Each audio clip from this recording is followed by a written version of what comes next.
नमस्कार, मी पूनम कर्णिक अन्नपूर्णा किचन मध्ये तुमचं खूप मनापासून स्वागत करते। आज आपण भरपूर प्रोटीन युक्त पारंपरिक असं कुळिथाचं कढण करतोय। चला तर मग आपण काय काय साहित्य घेतलंय ते बघून घेऊया। कुळिथामध्ये भरपूर प्रमाणात प्रोटीन, आयर्न, कॅल्शियम आणि झिंक असतं।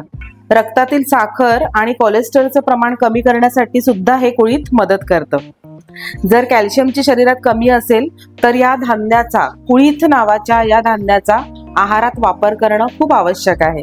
याला आपण कुळिथाचं सूप म्हणतोय, कुळिथाचं याला कढण म्हणतात किंवा कुळिथाचं माडगं किंवा हुलग्याचं माडगं सुद्धा म्हणतात।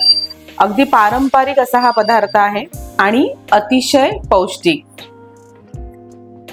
आज आपण हे कुळिथाचं सूप बनवतोय। अगदी पारंपरिक पदार्थ आहे हा। याला कुळिथाचं कढण किंवा कुळिथाचं माडगं किंवा हुलग्याचं माडगं असं सुद्धा म्हणतात। तर याला हुलगे सुद्धा म्हणतात। साधारण अख्खे मसूर असतात त्याप्रमाणे हे धान्य दिसते, पण हे कुळिथ आहे आणि या कुळिथाचं आज आपण सूप बनवणार आहोत। तर आता सगळ्यात आधी आपल्याला हे कुळिथ लालसर असे भाजून घ्यायचे। आता एका कढईमध्ये आपण हे कुळिथ घालूया आणि हे कुळिथ आपल्याला थोडेसे लालसर करून घ्यायचे, असे परतून घ्यायचे।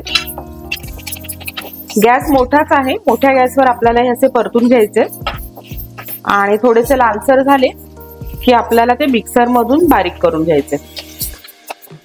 अर्धा मिनिट मोठ्या गॅसवर भाजलेत, ते तडतडायला लागलेत। आता गॅस अगदी बारीक करूया आणि अजून 2-3 मिनिटं आपण बारीक गॅसवर हे असे परतून घेऊया।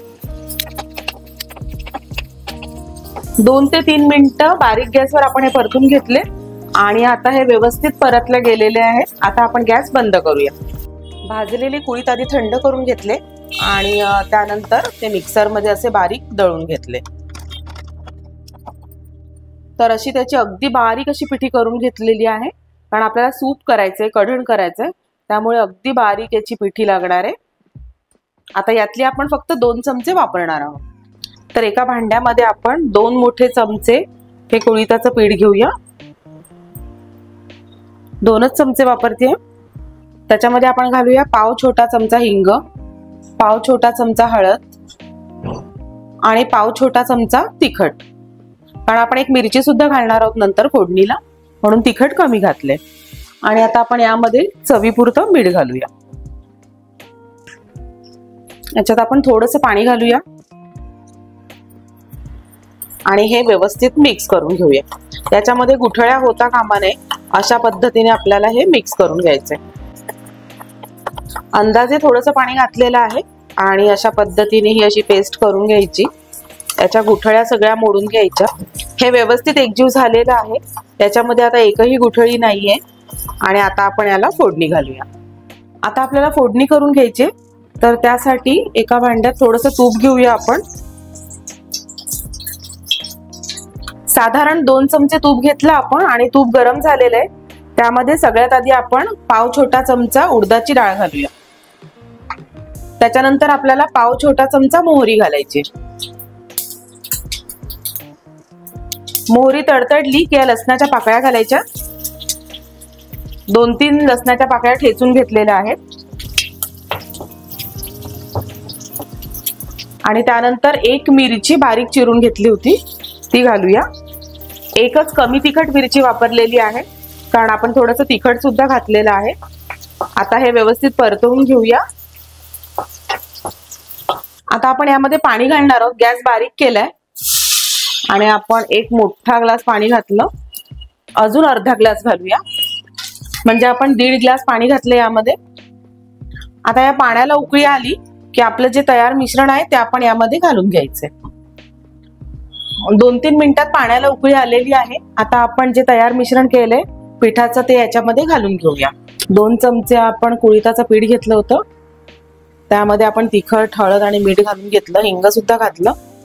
आता आपण गॅस मीडियम करूया। आता मीडियम गॅसवर आपल्याला हे 10 मिनिटं तरी उकळवून घ्यावं लागेल। हे आता आपल्याला 10 मिनिटं उकळवून घ्यायचंय, पण त्याआधी आपण ही पाव छोटा चमचा धणे जिरे पूड घालूया। त्यानंतर अगदी चिमूटभर ही काळी मिरी पूड घालतोय आपण आणि आता हे मीडियम गॅसवर आपण शिजवून घेऊया। बरोबर 5 मिनिटं आपण हे उकळवून घेतोय आणि आता आपण यामध्ये थोडंसं मीठ घालूया। आपण आधी सुद्धा मीठ घातलेलं आहे, त्या अंदाजाने थोडंसं मीठ घालून घ्यायचं आणि आता अजून 5 मिनिटं आपण हे उकळून घेऊया। बरोबर 10 मिनिटं आपण मीडियम गॅसवर हे उकळून घेतलं, शिजवून घेतलं आणि आपलं कुळिथाचं मस्त गरमागरम असं अतिशय पौष्टिक असं सूप तयार झालेलं आहे। आता आपण ते काढून घेऊया। आपलं खूप चविष्ट आणि पौष्टिक असं पारंपरिक कुळिथाचं कढण किंवा हुलग्याचं कढण किंवा सूप हे तयार झालेलं आहे। तुम्ही सुद्धा हे जरूर ट्राय करा। व्हिडिओ आवडला तर लाईक करा, शेअर करा आणि माझ्या चॅनलला सबस्क्राईब करा। सबस्क्राईब केल्यानंतर बेल आयकॉन पण आठवणीने क्लिक करा, म्हणजे तुम्हाला नोटिफिकेशन मिळत राहील। धन्यवाद। पुन्हा लवकरच भेटू असाच एक छान पदार्थ घेऊन।